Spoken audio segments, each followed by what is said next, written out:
you said anything for Addie, and you agreed, and that is a good friend. She is an amazing person, and I guess first and foremost, just wanted to know how you guys met for this project. If you met before the project, or just kind of through music, or how No, you? actually, we met through Facebook. We had a lot of mutual friends, and I think she sent me a friend request. Maybe it was a long time ago, maybe 4 or 5 years ago, probably.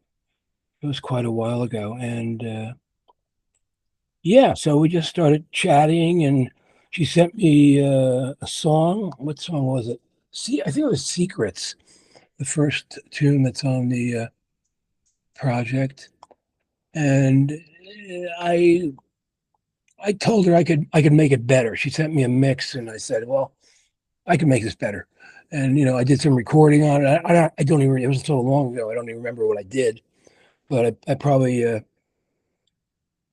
think I did some keyboards. We added some percussion, did some editing, and mixed it, and it came out very similar to what the finished product is.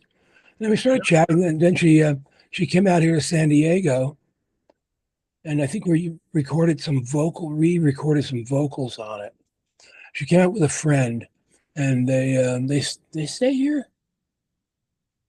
I don't remember if they stayed here or not. I think so. And we just hung out for a few days and showed them the sights of San Diego and did a little work, and we just became pretty good friends. And I admire her artistry. Yeah, she's in New York right now doing an art show, and good for her. She Yeah, rented a truck and drove it up. Good that's for her. awesome. Well, she said you that not only did you produce the album, but that you played a bunch of instruments on the album as well. I was reading through your discography, and I got to be honest, there's a lot of friends right now that I have that would just absolutely lose their mind if they knew I was talking to you, which they will. But you know what I'm saying. You've been involved in a lot of projects, and I'm very lucky. I've been at the right place at the right time many times, and I had an interest in music since very very young. As a toddler, really interested in music, and then became interested in playing guitar, piano. Very young, took some piano lessons for a few years, and then got interested in tape recorders. Probably around 1960, there was a tape recorder at a function that my parents went to, a New Year's Eve party, and I had never seen one. And I was watching it, and I'm used to a little Webcore record player on the living room floor, listening to Sinatra and Bing Crosby and Rosemary Clooney, and I had never seen a tape recorder, and the music was emanating from this thing. I'm there, what the? So the guy showed me how it worked, and then he took the reel off and put on a blank reel and recorded my voice, and I was stunned. So unfortunately, my parents were very supportive of any ideas that I had as a young lad, and they always got me even though they're both very blue collar working class folks, they would always save up some money to get me a nice Christmas present and birthday present. So the following Christmas, I got a little Japanese tape recorder a year later. Yeah. I agree wholeheartedly that I'm a visual artist as well, and a musician, and my parent, that support at a young age goes a really long way, and I think that people need to know that more. More as parents, they need to know, hey, if we encourage this person with their interests, it goes a huge way. I mean, like from that beginning, you've done all these things with all these different bands and so many, and just countless things. So it's a huge thing, and that's one of my main missions. That's actually the whole thing with FutureShine, is like trying to understand that what we do in the past makes our future shine. Like how we it's about potential, and just imagining that those moments that you're saying just affecting the future, and that's right. Thank you for sharing that. Yeah, man. I just kind of fell into my career. It wasn't planned. At 15, I was just guitar player, and I started bands and probably when I was a freshman in high school. And then at that time, I went into high school in September of '63. And then, the British invasion happened. And, Beatles on Ed Sullivan. I was already playing guitar when that happened. I listened to the Ventures and other instrumental, Dick Dale and uh, those type of surf music. And I was already playing, but when I saw the Beatles, I was like, "Whoa, dude! Look at this. What's this?" So, and they kept helping me with, guitars, acoustic guitar and electric guitar.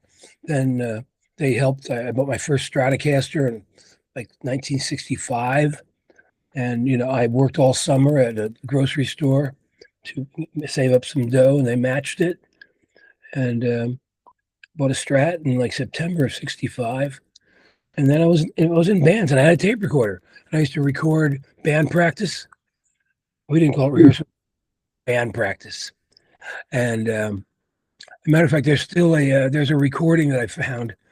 I still have to archive some, but there's a song by Jesse Hill called "Oop Oop A Doo," and it's on. I put it up on YouTube like a long time ago, and the drummer just recently sent me a friend request on Facebook, and I put it on his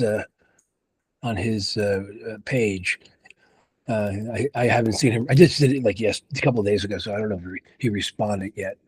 But it's a good little recording. It's a mono one microphone in my basement, and I'll send you a link. I'll email you a link to it. That'd be great. It's pretty damn. It's really garage band. It's basement garage band. The singer was pretty good. The drummer was a maniac, and we just had fun with it. It was always about fun. It was never about, gee, I'm going to be a rock star. Well, maybe later on when I was like 18, I wanted to be more of a rock star, and but it always was tape recorders, guitars, and girls. So that kind of led my career, and then by happenstance, an old bandmate of mine told me about this guy, Tony Camello, who was building his studio in his house, a home studio in 1972, way ahead of his time when there were no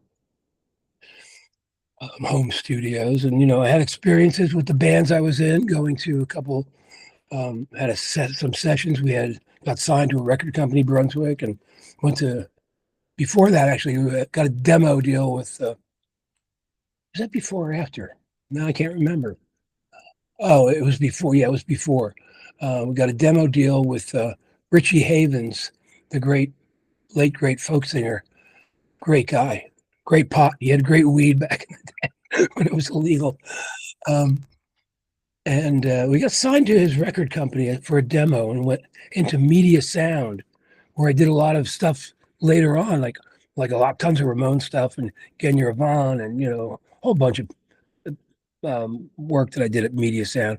Went into Media Sound, and Bob Margoloff was the engineer and kind of took over the session from the producer, who was just rolling joints and getting high. And Bob Margoloff, I don't know if you know who that is, but he got involved with Stevie Wonder early on with Talking Book. Stevie Wonder approached him because he had heard Bob was him and his partner Malcolm Cecil. They were staff at Media Sound, but they had their big giant modular Moog system, and they had a record out called Tonto's Expanding Headband. And Stevie Wonder heard it and tracked down Bob Margoloff and said, "You're going to work on my record." Ended up doing Talking Book, Intervisions, Fulfilling This, and just amazing sounding, fabulous records with Stevie. And Bob also did some Devo stuff. He did like Whip It, that record with, I forgot the name of the record that was on, but he did the Whip It recording and production. So I was lucky to, be in recording studios when I was still a guitar player, and then went to Chicago in summer of '71 to work. We got signed to Brunswick Records in a haphazard way, sight unseen, music never heard. Our manager was a PR man for the New York Yankees, and this fellow named Nat Tarnopol was the son of the founder of Brunswick Records. They started chatting, and Nat Tarnable says, "Well, I have a recording studio in Chicago. Just have him come over. We'll make a record." So three of us drove. The bass player couldn't make it, Lenny, but the keyboard player, singer, myself, and the drum. My great friend Chip Miles, the drummer, still pals with him. And we drove to Chicago in his Plymouth with the band gear in there, and made a record in 3 days. I also played bass on that record. It's called Brandywine is the band. It's a real shitty record, but Bruce Swedien engineered it. And that's when I really got interested in the engineering aspect of it. Bruce was very helpful in explaining things to me. If you know Bruce Swedien's name, he was big in Chicago. He did Sinatra, Ella Fitzgerald, all these great, pop singers. And then he ended up doing Leslie Gore with Quincy when Quincy was head of A&R for Mercury Records. Oh, wow. And I think it was Leslie Gore. It's my party. Yeah, Leslie Gore. And it's a great sounding record. And then Quincy ended up bringing him to L.A. And then Bruce Swedien did all of the Michael Jackson stuff with Quincy, from Off the Wall and all the stuff Off the Wall. What was after that? Thriller. Yeah, and just an amazing guy. I ran into him a couple times over the years. Ran into him at Dave's Laserdiscs when I was living in L.A. On Ventura Boulevard. We'd go in there and buy Laserdiscs, those big 12-inch, terrible, low resolution digital. The players were like this big. They were huge. And ran into him there. And then I also ran into him at an AES show in Los Angeles, probably like 2011, 2012. I think I was still living in Colorado. So just, all that influence. And then this friend of mine had his dad was friends with Tony Camello, building a studio in his house, and I helped. I just started hanging out there.